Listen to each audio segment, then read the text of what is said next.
అందరికీ నమస్తే అండి. నిన్న అనకాపల్లి జిల్లా అచ్యుతాపురంలోని పారిశ్రామిక వాడలో ఒక ఫార్మా కంపెనీలో ఘోర ప్రమాదం జరిగింది. చాలా దారుణమైన ప్రమాదం. అసలు జనాలు చనిపోవడమే కాకుండా వాళ్ళ శరీర భాగాలు కూడా ఎక్కడికక్కడ తుల్లిపోయినాయి. ఆ రియాక్టర్ పేలడం వలన ఆ సౌండ్కి స్లాబ్ కూలిపోయి ఆ కింద పనిచేస్తున్న కార్మికుల మీద పడడం వలన ఆ సౌండ్కి ప్లస్ ఆ మంటలు వ్యాపించడానికి స్లాబ్ కూలడానికి ఈ ప్రభావంతో మొత్తం వాళ్ళ ముక్కలు అయిపోయారనమాట. కింద చిక్కుకున్న వాళ్ళు కొందరు, మంటల్లో ఇరుక్కున్న వాళ్ళు కొందరు, ఆ శబ్దం వలన గుండె అయిపోయిన వాళ్ళు, ఇలా చాలామంది ఉన్నారు. సో 18 మంది మరణించారని నివేదికలు చెప్తున్నాయి. ఇంకొక 60 మంది హాస్పిటల్లో ట్రీట్మెంట్ తీసుకుంటున్నారు. ఇది ఖచ్చితంగా ఘోరమైన ప్రమాదం. ఆ అనకాపల్లి ఈ అచ్యుతాపురం సెజ్ హిస్టరీలోనే ఘోరమైన ప్రమాదం. అయితే దీనిలో నేను కొంచెం డెప్త్గా ఎంక్వైరీ చేశాను. ఈ ప్రమాదం ఎందుకు జరిగింది అనేది కొంచెం నేను నాకున్న పర్సనల్ సోర్స్ ద్వారా మనకు తెలిసిన వాళ్ళ ద్వారా డెప్త్గా ఎంక్వైరీ చేస్తే ఒక మూల కారణం, ప్రధానమైన కారణం ఒకటి మనకు బయటకు వచ్చిందనమాట. ప్యూర్లీ ఆ మేనేజ్మెంట్ నిర్లక్ష్యం, ప్యూర్లీ ఆ ఫ్యాక్టరీస్ డిపార్ట్మెంట్ యొక్క అధికారుల నిర్లక్ష్యం. అధికారులు ప్లస్ మేనేజ్మెంట్ వాళ్ళిద్దరూ కలిపి నిర్లక్ష్యం వహించడం వలన ప్రభుత్వం వీళ్ళ మీద సరైన నిఘా ఉంచకపోవడం, సరైన పర్యవేక్షణ లేని కారణంగా ఈ ప్రమాదం జరిగిందని 100% మన ఇన్వెస్టిగేషన్లో తేలింది. నువ్వెలా చెప్పగలవు, నీకేం తెలుసు అని మీరంటే ఒకసారి పక్కన రిపోర్ట్ ఒకసారి పెడుతున్నాను చూడండి. సాధారణంగా ఇటువంటి పరిశ్రమలకు సంవత్సరానికి ఒకసారి కానీ లేదా 2 సంవత్సరాలకు ఒకసారి కానీ సేఫ్టీ ఆడిట్ ఒకటి జరుగుద్ది. Safety audit. ఈ సేఫ్టీ ఆడిట్ని కొన్ని థర్డ్ పార్టీ సంస్థలు కొన్ని నిపుణులతో, రకరకాల నిపుణులు ఉంటారనమాట. కెమికల్ వాళ్ళు, పైప్ లైన్స్, కెమికల్, అలాగే ఫైర్ సేఫ్టీ, ఇలా రకరకాల విభాగాల్లో ఉన్న నిపుణులతో కూడిన కమిటీ ఆ ఫ్యాక్టరీలను వాటిని పరిశీలించి అక్కడ సేఫ్టీ మెజర్స్ ఎలా ఉన్నాయి, ఇంకా ఎటువంటి జాగ్రత్తలు తీసుకోవాలి అనే రిపోర్ట్, ఒక నివేదిక ఇస్తారు. ఆ నివేదిక అధికారులకు వెళ్తుంది, ప్రభుత్వ పెద్దలకు వెళ్తుంది, మేనేజ్మెంట్కు వెళ్తుంది. ఆ రిపోర్ట్ ఆధారంగా వాళ్ళు నెక్స్ట్ ఏమైనా తప్పొప్పులు ఉంటే, లోటుపాట్లు ఉంటే సరి చేసుకోవాలి. మీరు ఇప్పుడు పక్కన ఒక రిపోర్ట్ చూడండి. ఈ Essentia advanced sciences private limited అనే కంపెనీలో గతేడాది ఆగస్టు సెప్టెంబర్లో ఆడిట్ జరిగింది, సేఫ్టీ ఆడిట్ జరిగింది. లాస్ట్ ఇయర్ 2023 ఆగస్టు అండ్ సెప్టెంబర్లో సేఫ్టీ ఆడిట్ జరిగింది.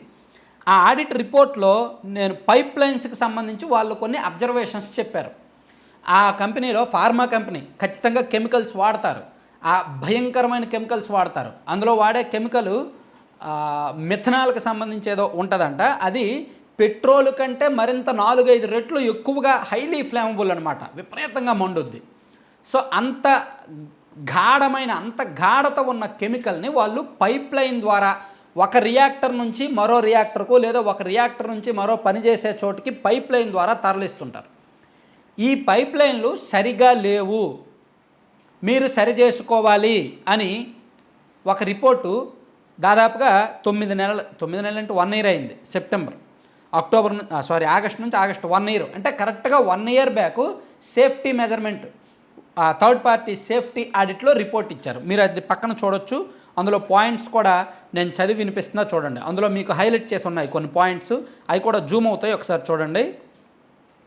క్వశ్చన్ ఏంటంటే, are there return procedures to maintain the ongoing integrity of process equipment అని ఉంటే, వీళ్ళ అబ్జర్వేషన్లో ఏం తేలిందంటే, process equipment is available, pipe lines transfer lines shall be developed, pipe lines and transfer lines shall be developed అని అప్పుడు ఇచ్చారు. ఇది ఒకటో పాయింట్. ఇక మరో పాయింట్ మీరు చూడొచ్చు.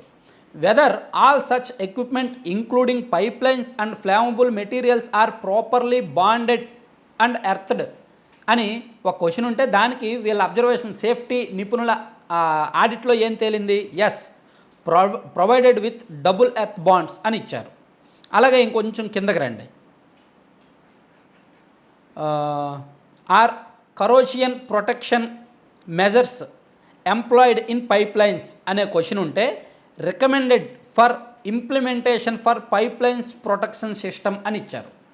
అంటే పైప్ లైన్స్ ప్రొటెక్షన్ సిస్టమ్ సరిగ్గా లేదు, దాన్ని ఇంకా implementation for pipe lines protection system అంటే దాన్ని ఇంకా డెవలప్ చేయాలి, దాన్ని సరిగ్గా ఇంప్లిమెంట్ చేయాలి అని మేము రికమెండ్ చేస్తున్నాము అని చెప్పి వాళ్ళు రిపోర్ట్ ఇచ్చారు.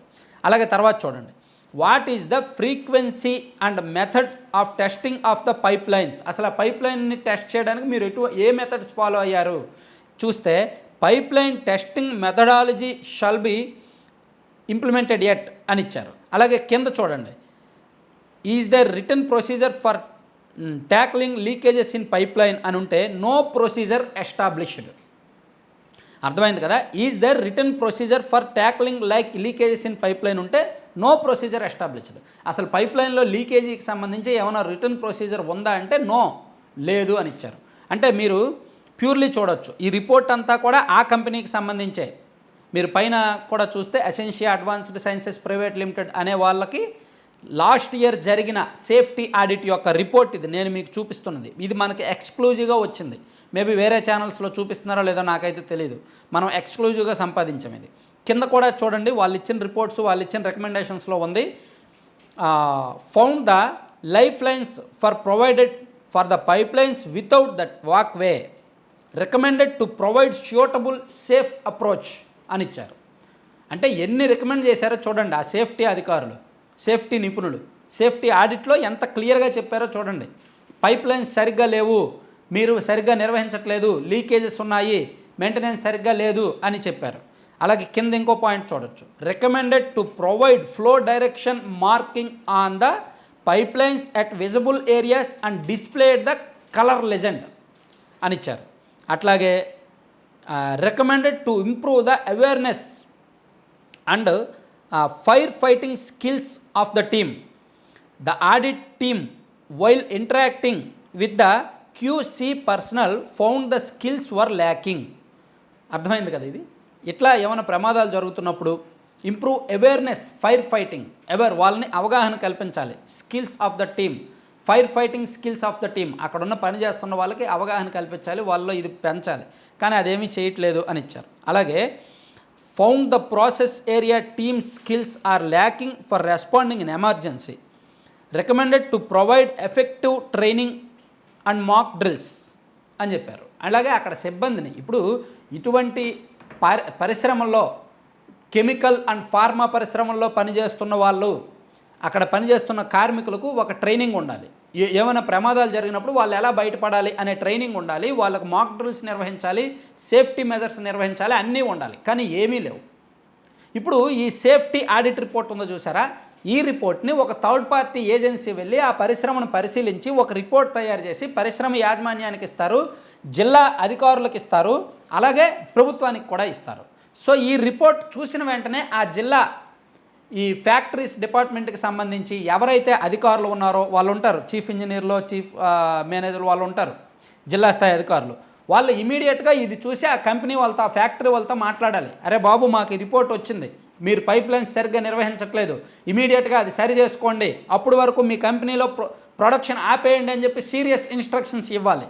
కానీ ఎవరు ఈ రిపోర్ట్ పట్టుకొని వాళ్ళతో బేరం మాట్లాడుకుంటారు. అరే బాబు, మీ మీద రిపోర్ట్ వచ్చింది, ఇన్ని నెగిటివ్స్ ఉన్నాయంటే మరేంటి, మనకేంటి అని మాట్లాడతారు.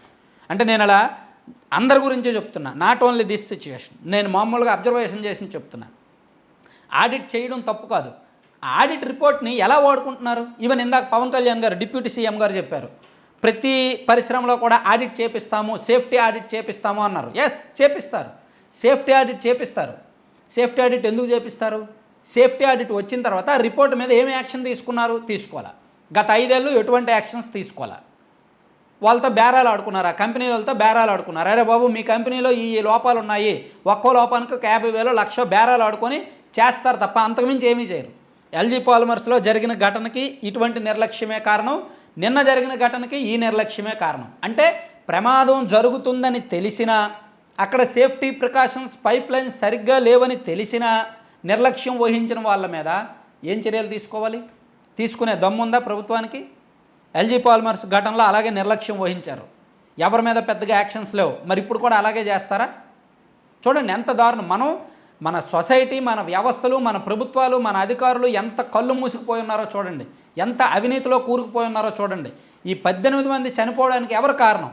ఆ పైప్ లైన్ సరిగ్గా ఉంటే ఈ లీకేజ్ అయ్యేది కాదు కదా. ఆ పైప్ లైన్ సరిగ్గా లేని కారణంగా ఆ పైప్ లైన్లోంచి వచ్చిన ఈ లిక్విడ్ కెమికల్ ఏదైతే ఉంటుందో అది ఒకేసారి బయటకు వచ్చేసరికి ఎక్కడో దగ్గర లీక్ అయ్యేసరికి చూడండి, మనకి పెట్రోలు లోపల ఉన్న పెట్రోలు ఒకేసారి బయటకు కనిపిస్తే మీకు ఒక పొగ రూపంలో కనిపిస్తుంది కదా. సేమ్ ఇలాగే ఇది కూడా ఏదైతే ఆ పైప్ లైన్లోంచి వస్తుందో లిక్విడ్ కెమికల్ అది ఒకేసారి ఎక్కడో దగ్గర లీక్ అయ్యేసరికి పొగ రూపంలో కమ్ముకుంటుంది. అది హైలీ ఫ్లెమబుల్ అనమాట, అంటే విపరీతంగా మండుద్ది. సో అక్కడ ఏదో ఒక షార్ట్ సర్క్యూట్ అయినా చిన్న ఏ ఇన్సిడెంట్ జరిగినా ఇమీడియట్గా ప్రమాదం జరుగుద్ది, రియాక్టర్ పేలిపోద్ది, రియాక్టర్స్ వరకు వెళ్తుంది, పెను ప్రమాదం జరుగుద్ది. నిన్న జరిగింది అదే, ప్యూర్లీ పైప్ లైన్స్. అంటే ప్రమాదం జరుగుద్దని 1 year ముందే అబ్జర్వ్ చేసినా ఏమీ చేయలేని చేతగాని వ్యవస్థలో మనం ఉన్నాం. ఇదిగో ప్రమాదం జరిగింది కాబట్టి ఇప్పటికిప్పుడు వెళ్తారు, వాళ్ళ మీద చర్యలు తీసుకుంటారు, పరిశ్రమలు ముయించేస్తారు. కానీ పోయిన ప్రాణాలు తేలేరుగా. అసలు ప్రాణాలు పోకుండా ఉండాలంటే ప్రమాదాలు జరగకూడదు. ప్రమాదాలు జరగకూడదు అంటే ఇటువంటి సేఫ్టీ మెజర్స్ ఉన్నట్టు పాటించాలి. కానీ ప్రతి డిపార్ట్మెంట్లో ఉన్న కరప్షన్ కారణంగా, మన సొసైటీకి పట్టిన దరిద్రం కారణంగా, మన అధికారులు అవినీతిలో కూరుకుపోయిన కారణంగా పరిశ్రమల శాఖలో ప్రతి పరిశ్రమ కూడా లంచాలు ఇవ్వాలి, మామూలుగానే లంచాలు ఇవ్వాలి, రొటీన్గానే లంచాలు ఇవ్వాలి. ఇటువంటి తప్పుకు దొరికితే ఇంకా డబుల్ త్రిబుల్ లంచాలు ఇవ్వాలి. అంతమించి ఇంకేమీ చేయలేం. సో ఈ 1800 ప్రాణాలు ఎవరు తీసుకొస్తారు చెప్పండి. Thank you.